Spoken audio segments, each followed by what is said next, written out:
As-tu tendance à édulcorer les souvenirs de ton enfance, à scénariser ta vie pour transmettre une version un peu maîtrisée de ton histoire? C'est stimulant, n'est-ce pas? Allez, je te laisse écouter un épisode que j'ai enregistré il y a quelques années déjà avec Sophie d'Historiette et Partage. Bonne écoute! Bienvenue dans la saison 5 de Sweet Papy Podcast. Et si je te disais que dans l'accompagnement de fin de vie de nos proches, il existe parfois des instants comme suspendus où tu découvres une force en toi que tu ne soupçonnais pas. Alors avant que mes souvenirs ne s'effacent, j'espère devenir ton miroir, celui qui éclaire tes choix, tes fragilités, ta façon d'aimer, que tu sois aidant ou professionnel du soin. Alors abonne-toi pour ne rien manquer de ces instants de passage. J'imagine que vous aussi, chers auditeurs ou auditrices, vous avez ressenti un jour le besoin d'aller fouiller dans le passé, dans votre passé, en cherchant à savoir qui avait fait quoi dans la famille pour que telle ou telle chose soit arrivée. D'ailleurs, vous vous souvenez sûrement que dans le premier épisode de ce podcast, vous entendez la voix de mon grand-père. Bon, si vous ne l'avez jamais écouté, faites juste une petite pause de 5 minutes et allez entendre mon aïeul parler de son enfance dans les années 1910. Mais revenons à nos moutons, ou plutôt à nos racines. Certains sont passionnés par la généalogie, c'est un peu plus complexe. D'autres aiment juste laisser une trace orale ou écrite de ce dont ils se souviennent. Toujours pour orchestrer le quotidien de nos aînés avec douceur, je me suis penchée une fois de plus sur les thérapies non médicamenteuses et j'ai découvert que l'atelier autobiographique apportait plein de belles choses. On va donc découvrir ça avec mon invitée, Sophie Allais, qui est également podcasteuse et qui nous raconte des histoires de vie. Elle est également autrice, comme vous voulez, d'un livre qui s'appelle « Mon livre généalogique, la terre-mère de mes racines », dont elle va nous parler tout de suite. Je vous laisse l'écouter.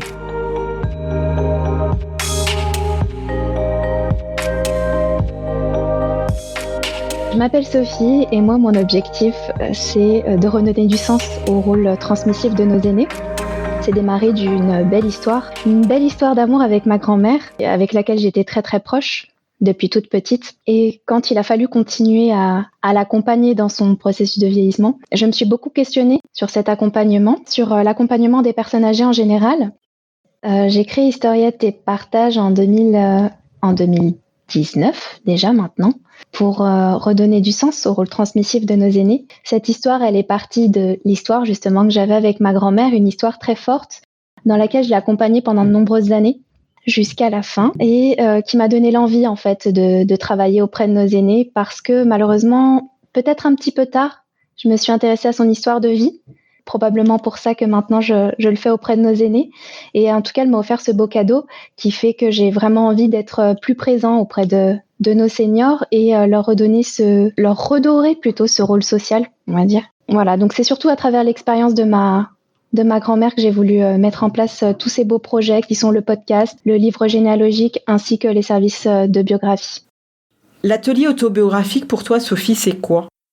Alors moi, en tout cas, ce que je proposais dans les institutions auprès de nos aînés, c'était des ateliers autour de sujets thématiques dans lesquels je posais des questions où j'enregistrais nos aînés. À l'issue de ces moments, je les retranscrivais sous forme de petits journaux que l'on distribuait après intra-institution. C'est-à-dire que les EHPAD, eux, pouvaient le transmettre au sein des familles, donc autant bien sur leur site internet qu'en format papier, à distribuer au sein de la résidence pour créer du lien entre les résidents, pour que justement les résidents puissent se poser des questions, échanger sur ces thématiques. Alors ça permet de retracer l'histoire de sa vie pour un résident ou pour un malade. Totalement, ça permet de témoigner aussi, non seulement d'une époque révolue, mais aussi de favoriser les échanges entre eux, parce que souvent ce que je pouvais constater et que j'ai constaté auprès de ma propre grand-mère, c'est que les résidents entre eux n'avaient pas forcément de lien. Donc chacun était dans leur chambre finalement et se retrouvait pendant des temps d'activité, mais tous déjà n'étaient pas présents pendant ces moments d'activité. Donc parce que ça n'intéressait pas forcément ou ils n'étaient pas forcément en capacité de les faire. Et puis ces journaux invitaient à créer de l'échange finalement. Ils amenaient du coup des éléments, des photos, des souvenirs, des objets, Totalement. du coup pour étayer. Totalement. Alors ça pouvait m'arriver effectivement, je pouvais prendre des photos sur internet en lien avec la thématique que j'abordais. On peut partir sur, ce que je faisais aussi, l'école au mois de septembre, ça s'y prête totalement, comme ça on peut faire des liens, avec, la rentrée des classes et ça pouvait être des photos, ça pouvait être des objets aussi que je dénichais dans les brocantes ou moi-même que j'amenais, par le biais de ma maman ou de ce que j'avais, au sein de la famille. Faut savoir que moi j'aime beaucoup les tout ce qui est un peu vintage et tout. Moi je suis une grande fan des brocantes donc ça me plaît. Du coup, tu pouvais aller chercher des objets qui étaient des époques totalement différentes. C'est l'avantage des brocantes en fonction de ce qu'ils pouvaient te raconter. J'imagine que tu pouvais arriver à faire ces ateliers-là avec eux en sautant d'un atelier à un autre, hein, en ayant la liaison. Par exemple, ils t'ont parlé de l'école et ils t'ont parlé de certains outils ou de choses qu'ils utilisaient à l'école et tout ça. Et du fait que tu retrouvais toi, peut-être en brocante ou dans tes affaires où tu demandais autour de toi. Et du coup, l'atelier suivant, tu pouvais leur ramener l'objet et leur dire, voilà, il y a ça, j'ai retrouvé ça. Et ça continue quelque part la relation avec eux et la discussion enrichissante. Oui, totalement, parce que comme ça leur permettait aussi d'eux d'avoir de la matière à discuter et comme le but dans tous les cas, dans toute activité, je dirais, quand on va animer, que ce soit en EHPAD ou autre, c'est déjà de favoriser les échanges, d'amener l'autre à s'exprimer par quelque chose qui va lui faire plaisir.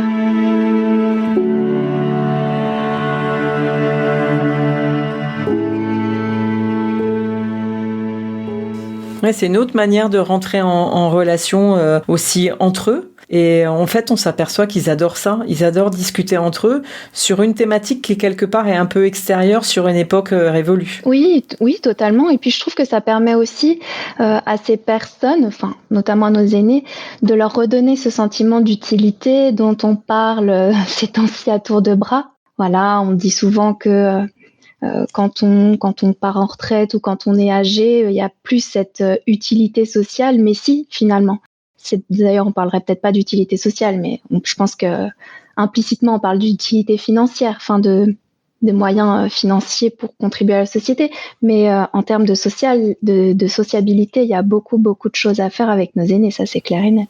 Alors moi, j'ai fait dernièrement des ateliers sonores dans des résidences autonomie et pas dans des EHPAD, dans des résidences autonomie où je leur ai posé une question et j'en ai enregistré plusieurs, justement des ateliers sonores. Et je m'apercevais que la première chose qu'ils pouvaient me raconter, c'était la guerre. Et du coup, moi, j'arrivais avec une démarche en disant « Attention, c'est pas ça que j'ai envie de vous faire dire ».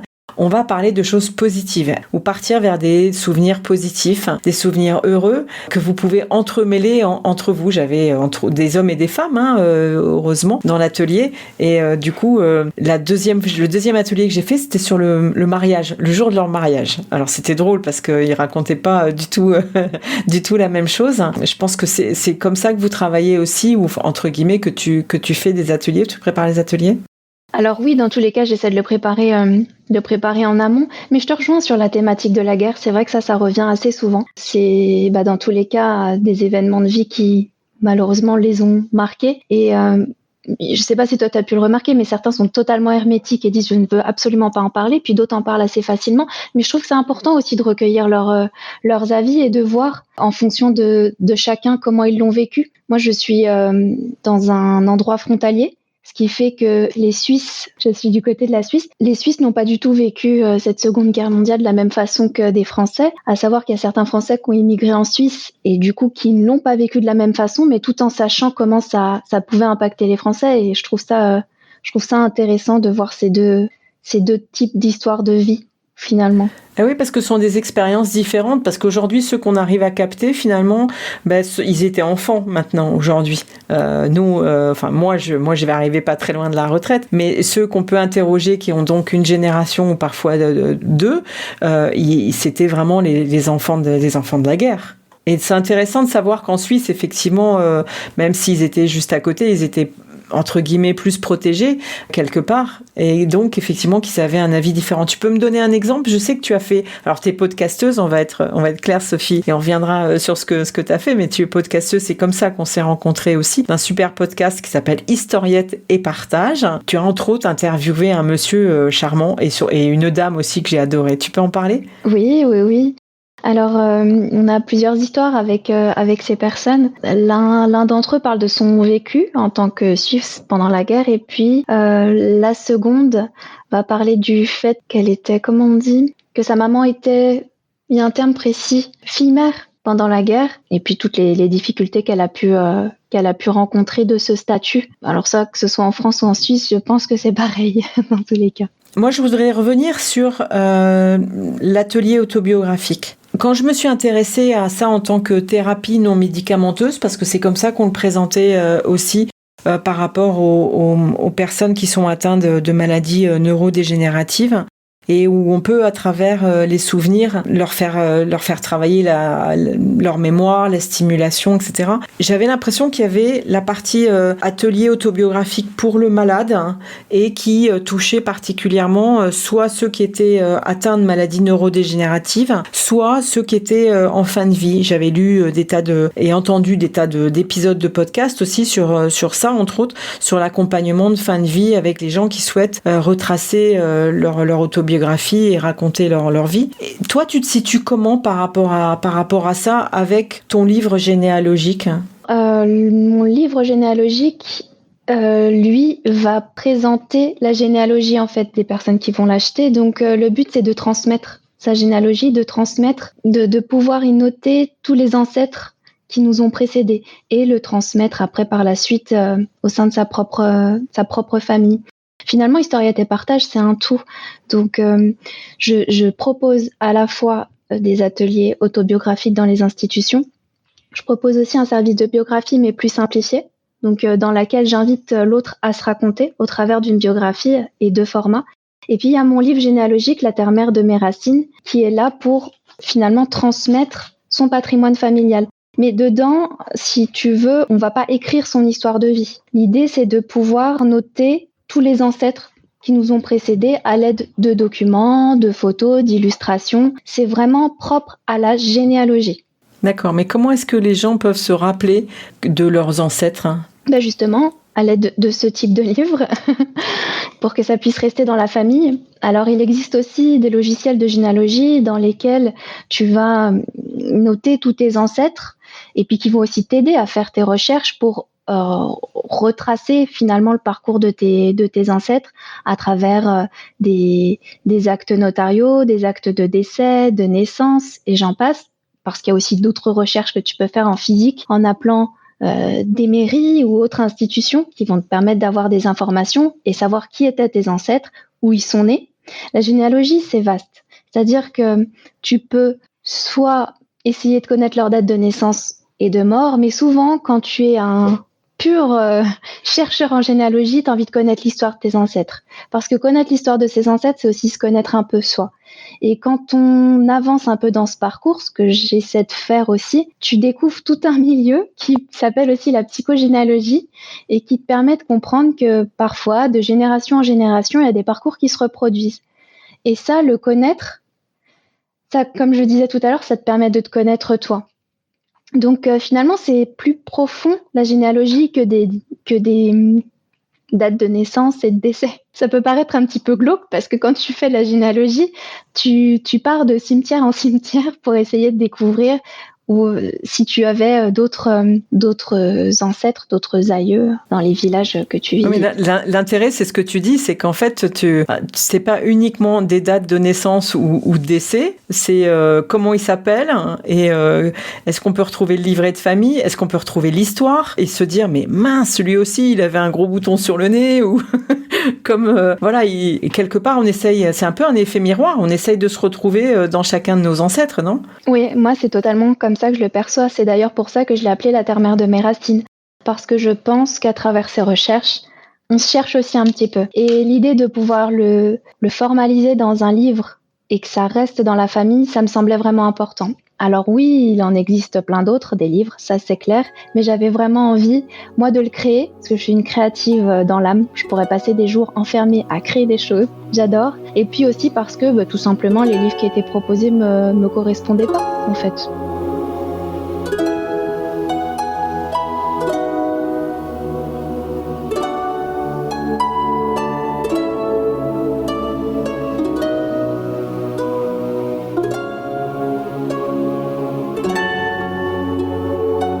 Quand tu dis créative, c'est-à-dire ces créations au niveau du dessin dans le livre, qu'est-ce qu'il y a de particulier ?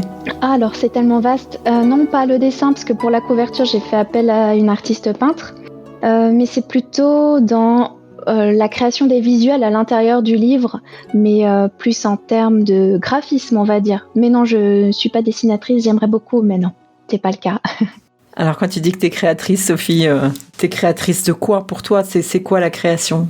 C'est quoi tout ton univers aujourd'hui ? Qu'est-ce que tu as l'impression que c'est ton univers aujourd'hui ? Alors mon univers, c'est nos aînés, les podcasts, la création de podcasts. On en a parlé brièvement tout à l'heure.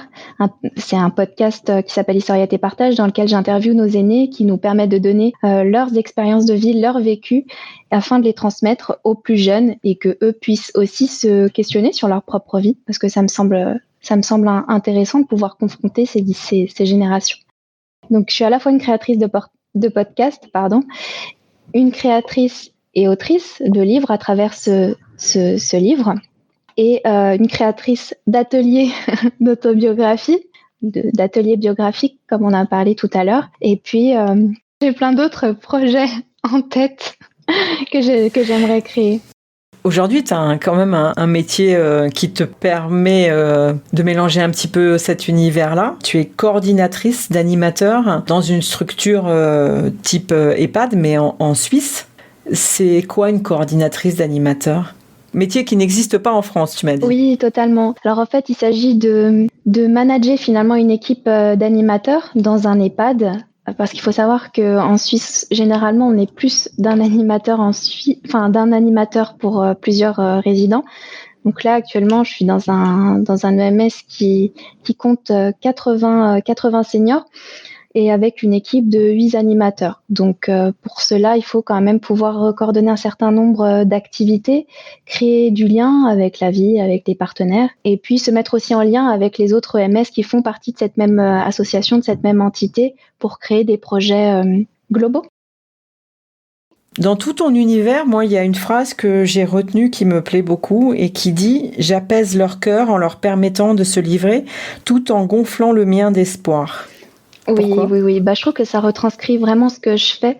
C'est que je pense que se livrer sur son histoire, ça permet déjà de lui donner du crédit à sa propre histoire. Ça permet aussi à l'autre, tout comme ce que je disais tout à l'heure pour le podcast, de se questionner sur sa propre vie. On est tous les héros de notre propre vie et je trouve ça intéressant de pouvoir le formaliser dans un livre ou dans un ouvrage ou autrement, peu importe, ça peut être par le biais du podcast comme j'en parlais tout à l'heure ou dans un livre, mais toute histoire vaut la peine d'être racontée et comme le disait Charles, j'ai dit dans mon site, c'est la petite histoire qui rejoint la grande. Est-ce que ça a changé ton rapport avec tes parents du coup ? C'est intéressant comme question. Parce que quand on va vers les aînés, alors moi tu pourrais être ma fille, hein, mais ça a forcément moi changé mon rapport avec eux et j'imagine bien que la génération après moi qui est la tienne, de mon avis ça change notre point de vue avec nos propres parents et même avec nos enfants sur ce qu'on a envie de transmettre. C'est intéressant ce que tu dis parce que quand ma grand-mère s'est envolée, ma maman m'a fait cette réflexion. En me disant, maintenant la prochaine, en fait, finalement, c'est moi. Là, les générations, elles sont en train de continuer à évoluer. Et moi aussi, ça m'a fait poser question. Et du coup, j'ai plutôt ce sentiment qu'il y a une certaine urgence à recueillir leurs témoignages. Et du coup, le prochain, ce sera ma maman. Même si je cesse de glaner des informations dans ma famille pour justement mieux comprendre le parcours de vie de ma grand-mère, mais aussi de mon grand-père, parce que malheureusement, il est parti un petit peu tôt et j'ai pas pu avoir toutes ces informations. D'où le fait que la généalogie est important aussi pour pouvoir continuer à se connaître. Finalement, on parle beaucoup de développement personnel, mais je pense que la généalogie, elle en fait partie. Et la biographie aussi, parce que c'est un moyen aussi d'avancer dans ses propres questionnements. C'est aussi pour ça que j'étais autant intéressée au début par la partie atelier autobiographique avec les malades aussi en fin de vie, justement parce que pour moi ça permettait d'aller rechercher justement dans le développement personnel et d'aller rechercher profondément ce qu'on peut ressentir en fin de vie et dire des choses qu'on a sûrement jamais pu lâcher quelque part. C'est une thérapie aussi, l'atelier autobiographique ou le livre généalogique. Tout ça pour moi, c'est une thérapie de soi et une étude profonde de ce qu'on peut avoir ressenti tout au long de sa vie. Oui, c'est vraiment intéressant ce que tu dis, parce que des fois je me pose la question, je me dis mais de toujours travailler avec nos aînés comme ça, de se poser la question de quel a été leur vécu sans prendre conscience vraiment du présent. On nomme pas un sujet qui est central dans tout ça, c'est la mort finalement. On a envie d'avoir vécu une vie sans regret. Et je dirais qu'aussi le point d'ancrage d'Historiette et Partage, c'est aussi une belle découverte d'un livre que peut-être que tu connais, qui s'appelle Les 5 regrets des personnes en fin de vie, de Bronnie Ware. Donc dit comme ça paraît vraiment larmoyant mais génial, il est magnifique. Et pour moi, il est central dans mes questionnements en tant que professionnelle auprès de nos aînés. Et pas que, parce que je pense que quand on travaille auprès d'eux, c'est aussi un engagement en tant qu'être humain. Bon, je pense que tu le sauras très bien, enfin tu le sais très bien, mais je dissocie très difficilement ma vie professionnelle de ma vie personnelle, parce que finalement c'est un tout, c'est une recherche pour se connaître soi et puis pour expérimenter la plus belle des vies, tout en donnant de l'espoir aux gens et en leur faisant comprendre qu'ils ont tous de la valeur. Plus tu avances en âge, plus tu as envie de savoir ce qu'il y a eu derrière. Plus tes parents vieillissent, plus tu as envie de recueillir finalement leurs témoignages avant qu'ils partent, parce que tu sais qu'autrement tu vas avoir le regret, comme tu disais, de ne pas leur avoir soutiré les verres du nez sur des choses où tu te poses la question, pourquoi la grand-mère elle était comme ci, pourquoi le grand-père il a fait ça. Le fait que quand on retrouve des écrits ou qu'on entende leur voix nous parler de choses d'avant, ça fait quelque chose tellement bon au fond du ventre, au fond du cœur et tout, c'est tellement agréable et qu'on se dit ok, profitons-en. Totalement, je te rejoins.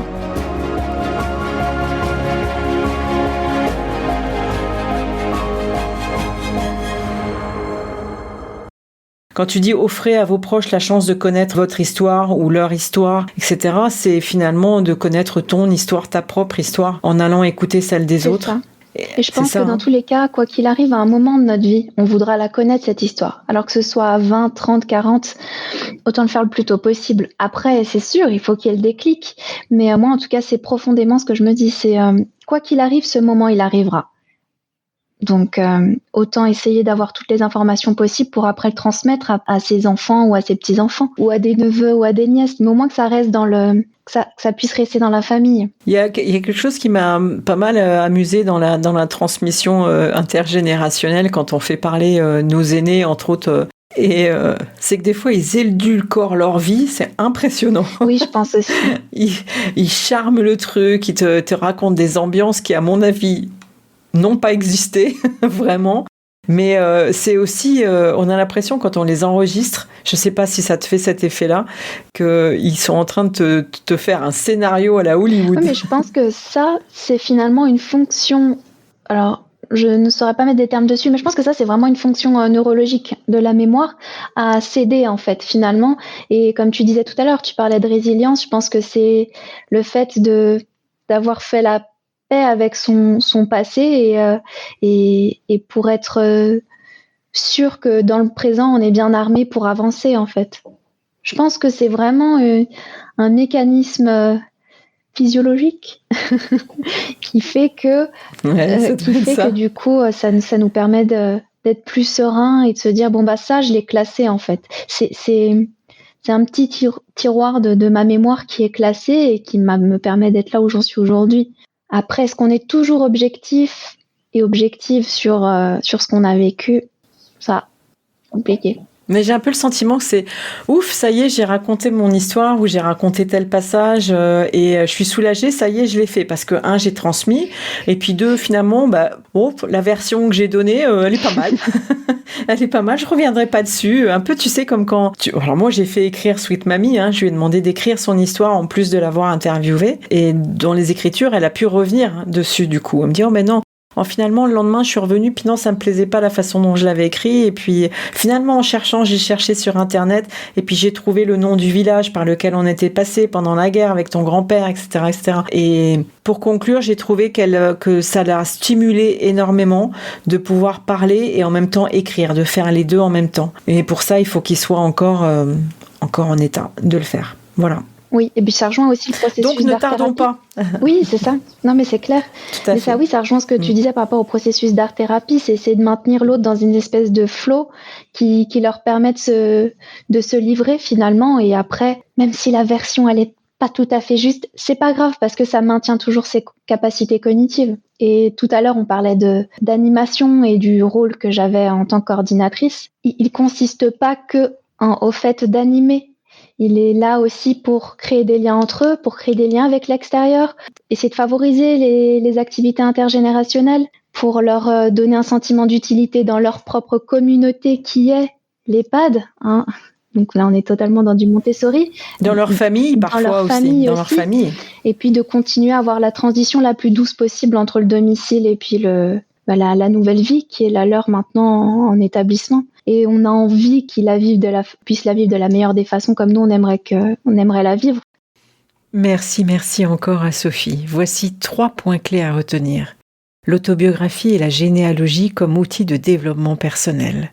Créer du lien social en institution et l'importance de recueillir les témoignages avant qu'il ne soit trop tard. Et oui, plus nos parents et nos grands-parents vieillissent, plus il devient urgent de préserver leurs récits pour éviter les regrets et transmettre un patrimoine vivant aux générations futures. Découvrez aussi le livre La terre-mère de mes racines de Sophie et son podcast Historiettes et partage qu'elle a malheureusement arrêté depuis cet entretien. Merci de votre écoute et à très bientôt. Si cet épisode t'a touché, inspiré ou donné des pistes pour mieux appréhender les imprévus de la vie, je t'invite à aller plus loin. N'hésite pas à t'abonner à Sweet Papy Podcast pour ne manquer aucun des prochains épisodes, remplis bien évidemment de bienveillance et d'histoires inspirantes. Et puis partage s'il te plaît cet épisode avec quelqu'un qui pourrait en tirer des enseignements précieux. Et surtout, si tu souhaites discuter de ton propre parcours d'aidant, échanger ou découvrir des ressources pour t'accompagner, n'hésite pas à réserver un appel découverte avec moi via le lien qu'il y a dans le descriptif de l'épisode. Sache que ton histoire, ton expérience et tes questions méritent d'être entendues. À très bientôt et prends soin de toi.